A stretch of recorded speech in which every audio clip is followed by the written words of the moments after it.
It is 1:42 a.m. local time, and you are looking at the Falcon 9 standing on pad 39A at Florida's Kennedy Space Center. Good evening or morning, depending on where you are. My name is Lauren Lyons, and I'm a Dragon Systems Certification Engineer here at SpaceX. Today we're launching the Echostar 23 satellite to geostationary transfer orbit. The 90-minute launch window opened up tonight at 1:34 a.m. Eastern Time, but due to high-altitude winds at the beginning of the window, our current T0 is 2 a.m. Now, if you looked closely at the rocket or that pad shot, you might have noticed that Falcon 9 looks a little bit different. There are no legs, there are no fins, there's no recovery hardware. The reason for that is tonight we're not going to be attempting a landing, which makes this what we refer to as an expendable launch. But the ascent phase will be like all of our other flights, from the lighting of the 9 Merlin engines on stage 1 to stage separation, stage 2 flight, and then all the way on through to spacecraft separation at geostationary transfer orbit. As the webcast goes along, we'll explain more about what it means to be an expendable rocket. We'll tell you about the Echostar satellite and about the overall mission that we're going on today from start to finish. So let's get started. Hi, I'm Michael Hammersley, a materials engineer in our avionics department, and we are in the depths of the witching hour at Kennedy Space Center tonight. You can see Falcon 9 standing on the pad at 39A at Kennedy Space Center. This will be our second launch from this historic pad. Apollo astronauts launched to the moon from here, and the space shuttle also got its start here and had 80% of its launches from here. You can also see some residual hardware from the space shuttle program. We have the fixed service structure through which the astronauts actually entered the space shuttle, and the rotating service structure, which would spin around this pivot point, and this leg would encapsulate the space shuttle, and you'd load the payload into the shuttle bay from that structure. Falcon 9, of course, standing here, as Lauren pointed out, no legs, no fins, no recovery hardware, as we're not going to be recovering the first stage for this launch. The first stage will get the satellite to the edge of space, at about 100 kilometers. The second stage will continue powering the satellite up to about 8 kilometers per second into a low Earth orbit at first, and then into a geostationary transfer orbit to release the satellite at the very tip of that orbit. The satellite itself, of course, Echostar 23, is sitting inside the fairing. It's that composite carbon fiber and aluminum honeycomb structure protecting the satellite during ascent. The transporter erector is supporting Falcon 9 at the moment. This is an upgraded version that can support both Falcon 9 and Falcon Heavy.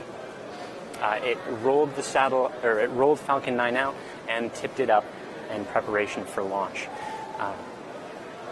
We've got about a mile southeast at Slick 40, that's Space Launch Complex 40 at Cape Canaveral Air Force Station. Both can launch cargo Dragon and commercial payloads like tonight, and Falcon is getting ready to go. We are currently approximately 15 minutes from our T0 time of 2 a.m. Eastern Time. We are launching Echostar 23 today, a communications satellite built by Space Systems Loral out in Palo Alto, California. And it'll be launching with the company's flight-proven SSL 1300 spacecraft bus. We'll be taking Echostar 23 to geostationary transfer orbit approximately 35,000 kilometers above the Earth. After the satellite separates from stage 2 at approximately T plus 32 minutes, Echostar will deploy its solar arrays and use its onboard plasma thrusters to adjust its final altitude to geostationary orbit. So, question, why is stage 1 going expendable today instead of landing on the drone ship or back at landing zone 1 at Cape Canaveral? Well, that comes down to performance, which in today's case is governed by two main things. 1, spacecraft mass, and 2, altitude. At 5,500 kilograms, Echostar is one of the heavier spacecraft that SpaceX has launched. And at that 35,000 kilometer altitude, we have to take it up pretty high. So to achieve that combination of a big heavy satellite and a really high orbit, it means we need to use every last bit of fuel that we have on stage 1 in order to go higher and faster. We're actually going to be going approximately Mach 30, so that's really, really fast. And that speed and that height leaves little propellant left in the tanks, not enough to fire those engines for precision landing either downrange or back at LZ1. So, as we did before we started landing stages, after stage 2 and Echo separate from stage 1, the booster will continue along a ballistic trajectory downrange. So this means we won't have footage of stage 1 of Falcon 9 after stage separation as we have in the past, but we will keep our cameras on stage 2 for as long as we continue to receive signal as we loft Echostar 23 to its targeted orbit. Once Echostar is operational at geostationary transfer orbit, it will provide Brazil with direct-to-home television with an estimated lifetime of approximately 15 years. Good evening, my name is Tom Perderio. I'm a firmware engineer in the avionics department here at SpaceX, and tonight I'll be filling in for John Innsbrucker. So that means that through the rest of the countdown and the launch, I'll be bringing you live status updates from the Webcast desk here at SpaceX headquarters in Hawthorne, California. Currently, we are about T-minus 12 minutes till liftoff of the Falcon 9 rocket carrying the Echostar 23 payload from Kennedy Space Center in Florida. All systems are currently go for launch at 2 o'clock sharp a.m. Eastern Daylight Savings Time. As Lauren was saying, our launch window is about 2.5 hours long. So if at any point during the countdown you hear a hold call, it doesn't necessarily mean that we're done for tonight. It just means that we've decided to pause the countdown, and there is a chance that we'll be able to recycle and get the rocket launched within that 2.5 hour window. However, currently the team is working no issues, and we're looking good for liftoff in just about 11 minutes right now. Earlier, the Falcon 9 was rolled out to the pad at about T-minus 17 hours. Our rocket, our high-grade rocket kerosene fuel, RP-1, is currently loaded onto the first stage, and we're just about done loading the rest of it onto the second stage. We did hold at T-minus 20 minutes to load the rest of our cryogenic helium into the storage tanks on top of both the first and second stage, and we're currently finishing final liquid oxygen load on both stages of the rocket. We currently have a green light from the Echostar guys. The team is saying that their satellite is on internal power and ready for launch. Looks like the range is good to go. And weather, we had a little bit of a weather problem. High altitude winds were pushing our limits just a few minutes or a few hours ago, which is why we decided to hold the launch for a half an hour. But it looks like at T-minus 10 minutes and just about 30 seconds, weather is good to go. Their winds are finally cooperating, and we are ready to see this Falcon 9 lift off in just about 10 minutes right now. So there have already been a few names and organizations mentioned. I'd like to clarify who's doing what and what each of those roles entail. SpaceX, of course, is the launch provider. We control the environmental effects on the satellite during launch and ascent. We make sure that the thermal, vibrational, and shock loads, along with humidity inside the fairing and a few other parameters, are all below or within certain agreed-upon thresholds so that the satellite will survive its journey into space. SSL manufactures the satellite to make sure that it can survive the harsh environment of outer space for its 15-year lifetime. And they've built plenty of satellites. Over the past 60 years, they've built 84 that have gone to geostationary orbit. The overall design, called the bus, is the 1300 platform. And that platform uses lithium-ion batteries, just like laptops and phones, and also electric propulsion to maneuver itself on orbit. Echostar is the organization that chooses the payloads, mostly consisting of the antennas, to put on the bus that SSL builds. And then they will manage the Echostar 23 satellite as part of its larger worldwide fleet. Echostar and SSL have partnered together for many years on more than a dozen satellites, and 2 Echostar SSL satellites flew just last year. Now, Echostar shared with us a short video that describes how they intend to use this satellite once it gets into its correct orbital position, hanging out over Brazil.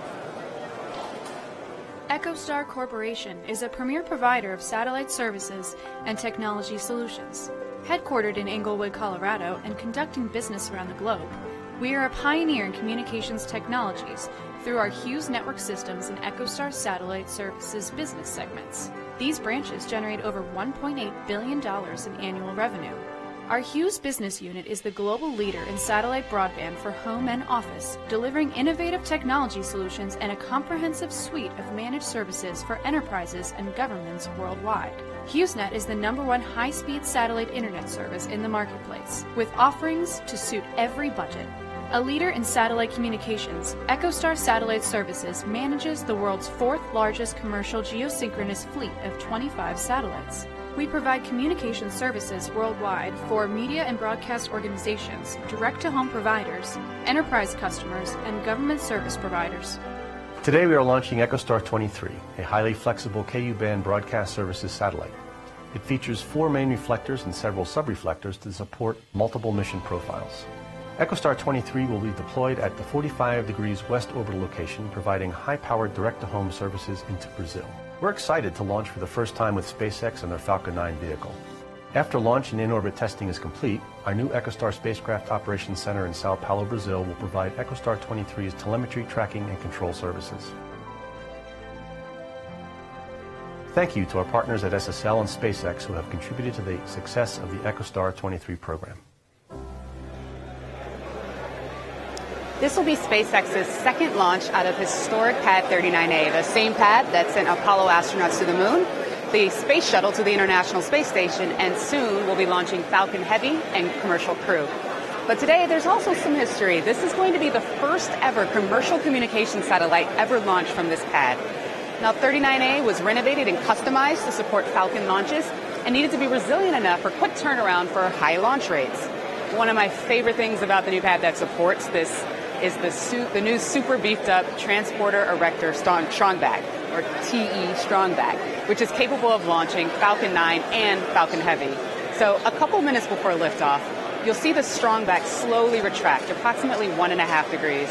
And you've seen a similar retraction angle with the other TEs. But with this Strongback, it gets even more interesting. As the Falcon 9 engines light and the vehicle begins to ascend, the Strongback leans back 45 degrees in order to clear the way for Falcon 9. What does that do? Well, it helps to provide liftoff clearance from the Stage 2 cradle arms, which are holding the second stage. It also protects the TE structures and the umbilicals, and the umbilicals are the lines that feed the rocket its power and its fluid. It protects those structures from blast damage that could be caused by the Merlin engine's plumes on ascent. This leads to increased pad survivability and thus faster pad turnaround for the next launch. For example, after today's flight, the pad's going to be saved by the team and prepped in time to launch the next big historic mission out at the end of this month, which will be the first reused orbital class booster. The Strongback leaning back also just looks really, really cool. It's one of the other reasons why it's my favorite, so keep your eyes out for it at liftoff. This is Tom with another status update. We are currently just about T-minus 5 minutes and 20 seconds until liftoff. That's 2 o'clock a.m. sharp, Eastern Daylight Savings Time. Currently, the rocket is reporting go. The team is working no issues. We look on track for our launch. We're currently pressurizing the second stage of the rocket, which is one of the last things that we do right before liftoff. The next big event to look for is the Strongback Retract, which Lauren was just talking about. That Strongback Retract is going to begin with the clamps at the very top of the Strongback releasing. You'll be able to see that on your screen. And then it'll tilt back just about 1.5 degrees. Of course, the full recline will happen once the rocket leaves the pad at T-minus 0. We also began the Merlin engine chill at T-minus 7 minutes. This is when we flood the turbo pumps on the 9 Merlin engines at the bottom of the first stage with super cold liquid oxygen to get them down to their operating temperature at negative 300 degrees Fahrenheit. Well, the team also checked out the TVCs, which are the thrust vector controllers. These are the mechanisms on each engine that allow us to steer them. We make sure that those things are operating perfectly in order before every launch, and it looks like the team is satisfied that they're good to go. The next thing you're going to hear in the nets, once we turn it over to the pad, is T-minus 1, you're going to hear that the vehicle is in startup. What this means is that the Falcon 9 flight computer has taken over control of the rocket and is ready to count it down through the rest of that minute all the way to launch and then to orbit. So it looks like, in summary, Echostar, the team has reported that their satellite payload is good to go. The range is still reporting good to go. Weather, it looks like the winds are cooperating with us, and weather is a go. So with everything looking really good for the launch, let's turn it over to the pad cameras and the countdown nets and count down to the launch in just about 3 minutes and 30 seconds.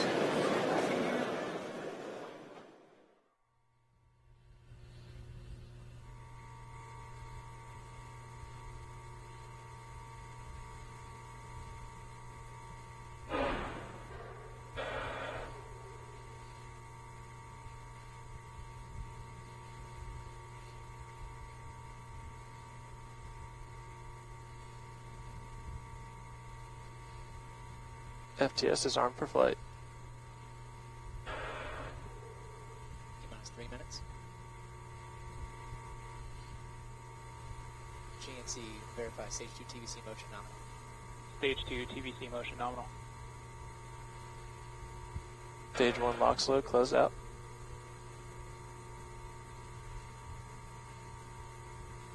Strongback lowers ended. Strongback at 88.5 degrees.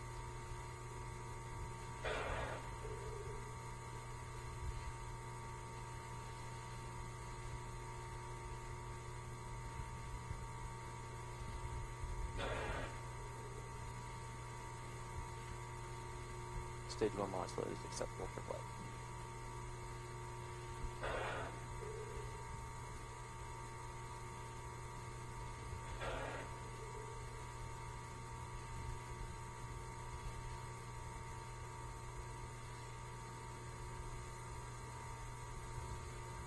Stage 2 LOX load is closed out.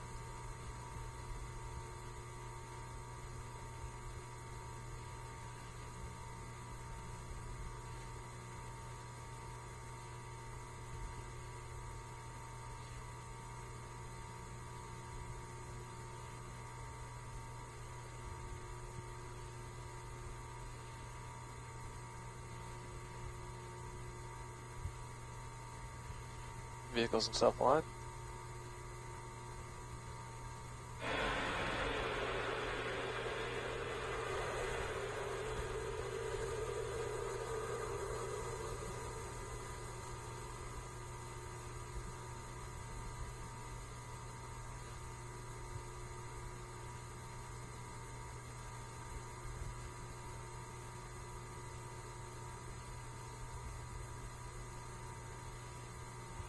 DC, verify Falcon 9 is in startup. Falcon 9 is in startup.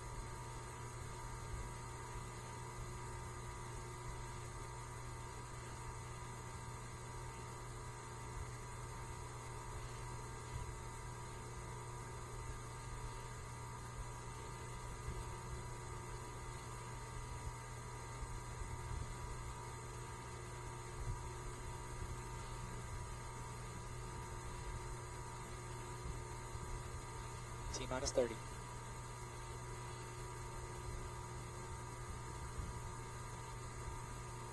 All gas codes are complete. T minus 20. Stage 1 tanks pressing for flight.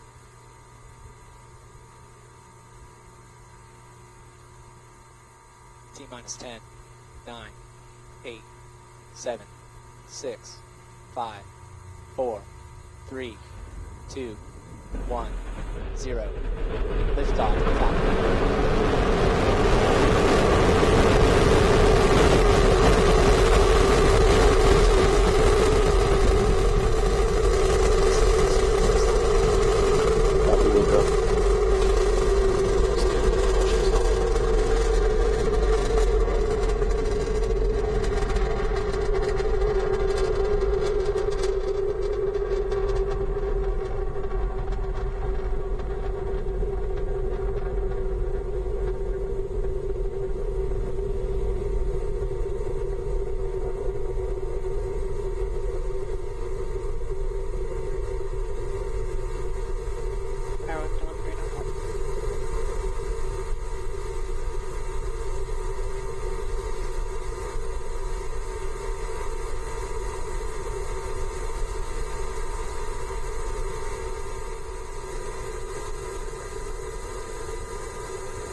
And you're looking at the first stage of the Falcon 9 rocket after a successful liftoff from Kennedy Space Center. The rocket is just about to pass through max Q, which is the maximum aerodynamic pressure that the rocket will see throughout its entire flight. Normally we see a shockwave right around this time forming, but it doesn't look like there's going to be enough light to see that shockwave.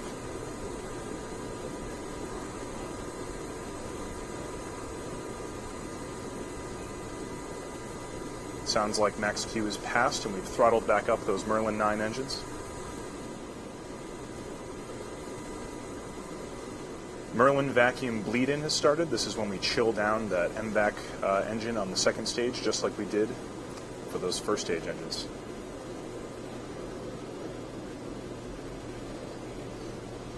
Back engine chill as we go.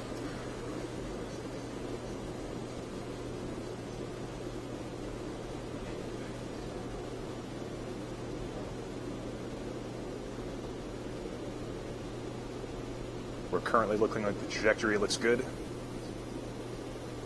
There's a few events that are going to be happening in rapid succession very soon here. The first one is going to be the main engine cutoff of the first stage. So those 9 Merlin engines are going to shut off. Directly after that, a few seconds later, we're going to have, 10 seconds after that, we're going to have stage separation of the first and second stage. And then immediately following stage separation, we're going to see the second stage engine start up.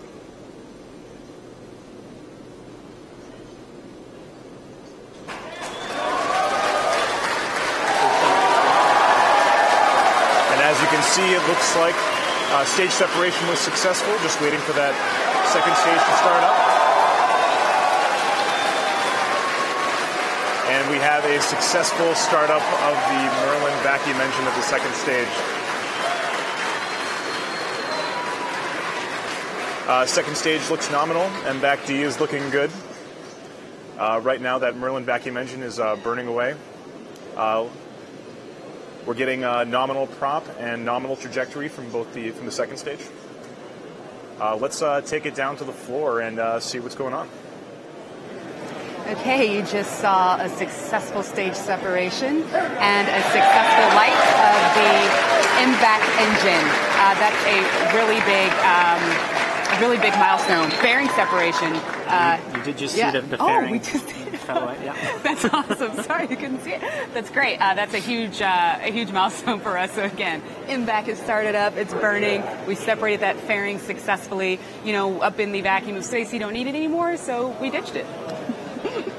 It's still quite a sophisticated system, the fairing. Apart from protecting the spacecraft during ascent and preventing excess humidity buildup and shock loads and things, it's also got a really cool system called the re-radiation system.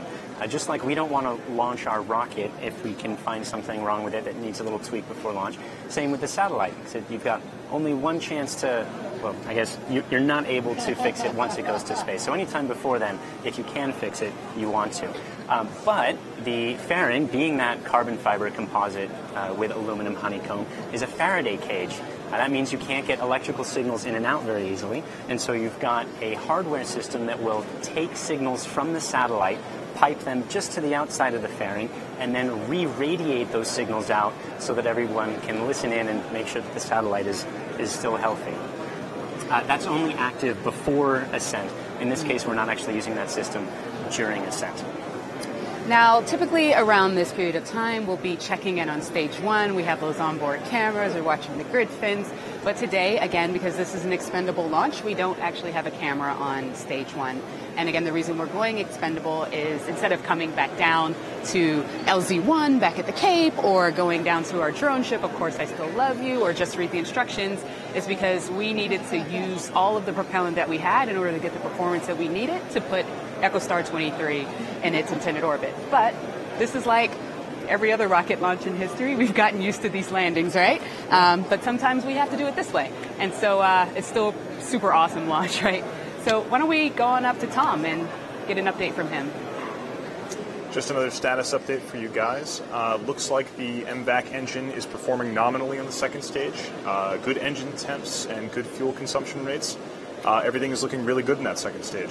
Like Lauren was saying, this is a little bit different. Usually we're tracking the first stage coming down for a landing right now, but that is not happening this flight.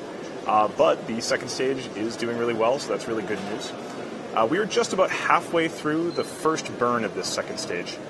This is an MVAC D, that stands for Merlin Vacuum D. It's the same type of engine that we have on our first stage, but specialized for the vacuum of space. This engine puts out 210,000 pound-feet of thrust. And that nozzle you're seeing on your screen right now, that red-hot nozzle, it may look small in the picture, but it's actually 10 feet long and about 10 feet in diameter. So this is a massive nozzle, a niobium alloy, radiatively cooled nozzle extension to make sure that we can get all of our performance out in the vacuum of space. Right now, MVAC continues to look good. There's a trajectory is looking really good right now, and all telemetry from the second stage is looking healthy. Right now, the Merlin vacuum is operating at just about full thrust, producing about 4 Gs of acceleration. We begin to throttle it down as the propellant burns off, just so we can keep that acceleration in check. The next big event is going to be at SECO 1, that's second stage engine cutoff 1, at about T plus 8 minutes and 30 seconds, so about a minute from now. After that first stage, the second stage engine shut off, we're going to have a brief coast period of about 18 minutes or so, and then we'll be lighting it again. So to sum everything up, the second stage is looking really healthy, MVAC D is looking really good, so just a few more minutes left on that burn. So Like our typical geostationary transfer orbit missions, this one is 2 burns separated by a coast period, followed by the payload deploy. We're in the midst of that first burn, and as Tom mentioned, the next coming up is the coast, and that second burn to transfer from low Earth orbit to geostationary transfer orbit. Now, low Earth orbit is a tight circle around the Earth. So you start, my hand is the Earth, we start on the Earth, and low Earth orbit is a low altitude moving around quite close to the surface. When we move into geostationary transfer orbit, we change it from being a circle up to an egg shape. And that's by having a burn just at the bottom. And so then the top of that geostationary transfer orbit is about 35,000 kilometers, which is geostationary distances. It's from there that the satellite will be circularizing that orbit to get to the true geostationary orbit that we're hoping for. So we're going to be dropping off Echostar at the apogee, or that farthest point of that orbit. And as Michael said, it's going to use its onboard plasma thrusters in order to raise the orbit to its circular geostationary orbit. And once it's up there, it'll be able to use those same thrusters for station keeping to maintain orbit for 15 years. So we just heard the cheers from the crowd. That's from the second engine cutoff. So we're moving into that coast phase at the moment. That's 17 minutes where it's going to be hanging out in that low Earth orbit before boosting into that geostationary transfer orbit. You can see on the screen there's a live animation of the satellite over the Earth, or we're switching to second stage engine camera. But you'll be able to follow the satellite during that coast phase, come back afterwards for the second burn, and payload deploy shortly thereafter. About 17 minutes long, so we're going to kick you to that, but definitely come back. There's a ton more left to go.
This is Tom Perdario from SpaceX headquarters, just bringing you a quick status update on the second stage. Currently, we're about to start our second engine, second burn. Should be coming up in just a few seconds here. And it looks like, as you can see, we have confirmation of the successful second engine start. This is the second of two burns, the final burn that our second stage is going to be performing today. This burn is going to last for just about 1 minute, and then it'll be taking off.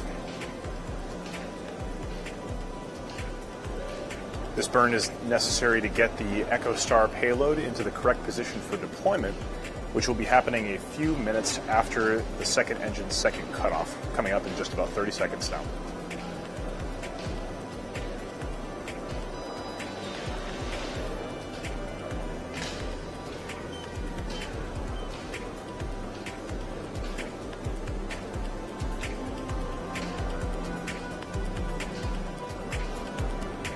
We're currently throttling that MVAC engine to make sure the acceleration stays within the bounds we need. And it looks like a successful termination of thrust, a successful second engine, second cutoff.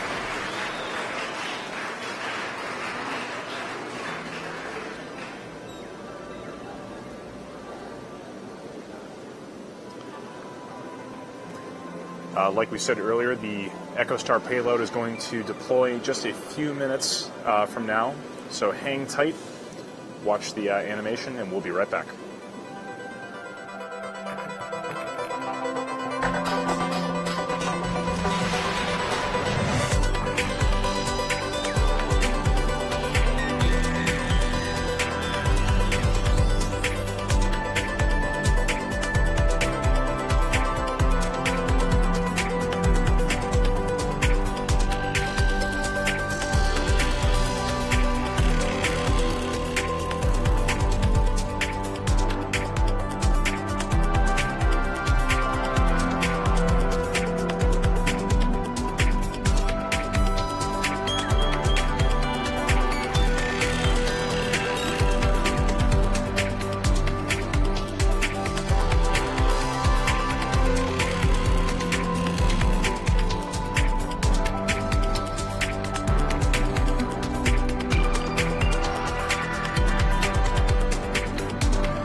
welcome back.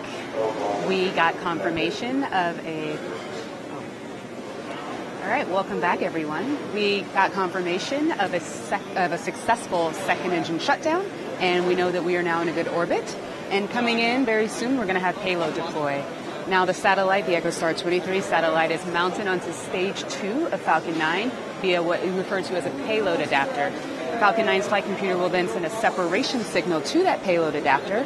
That signal will be detected via brake wires, and the satellite will actually separate from the second stage of Falcon 9.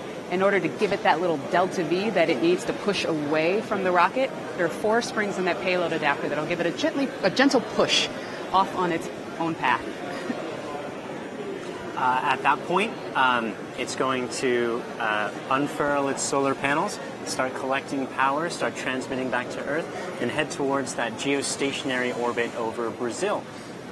Now, geostationary, just a quick reminder, is where the satellite appears as if it's always in a fixed point in the sky. You can see the animation on your screen. Once the satellite gets into the right spot, that it, well, there we go, it's doing a second burn, transferred from that tight low Earth orbit into that egg shape, and then circularizing. And there you can see that line shows you that it's always floating above the same point in the ground.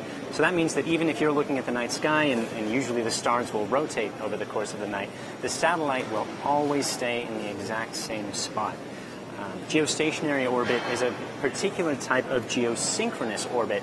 The two terms often are used interchangeably. Geosynchronous just means that it passes through the same point once a day. If it isn't true geostationary, then we have a beautiful confirmation of spacecraft deployment. That is Echostar 23, having just been sent off on its way to continue along with its mission. Successful spacecraft separation from Falcon 9. And with that, actually, Falcon 9's job is over for the day. Spacecraft is going on to begin its mission and begin that solar array deployment and orbit raising, but that brings this webcast to a close. Quick recap, we had an almost on-time launch just to get around some of those high-altitude winds. First stage, successful launch. Second stage, 2 successful burns with that coast period in between. Not recovering the first stage because of the performance requirements of this mission, and that successful payload deploy that you just saw. And just some thank yous to everyone that helped with the success today. First, a big thanks to the range for providing range safety and assets, to the Federal Aviation Administration, or the FAA. Thanks for giving us our launch license for today. To our customer, Echostar, we wish you much success with this satellite and its 15 years of service. To SSL, who built the satellite, thank you for your continued partnership with SpaceX. And to all of you out there, the viewers, thanks for checking it out. And if you want to follow us, check us out on social media. You can see us on Twitter at SpaceX. You can follow us on Facebook. And if you want to come join us here in Hawthorne at one of our launch sites, go to spacex.com/careers. Be safe tomorrow with St. Patrick's Day. We survived the Ides of March. And a happy birthday to Einstein, who would have turned 138 this week. Don't forget about Pi Day. Why would you celebrate Pi Day? Because to not celebrate it would be irrational.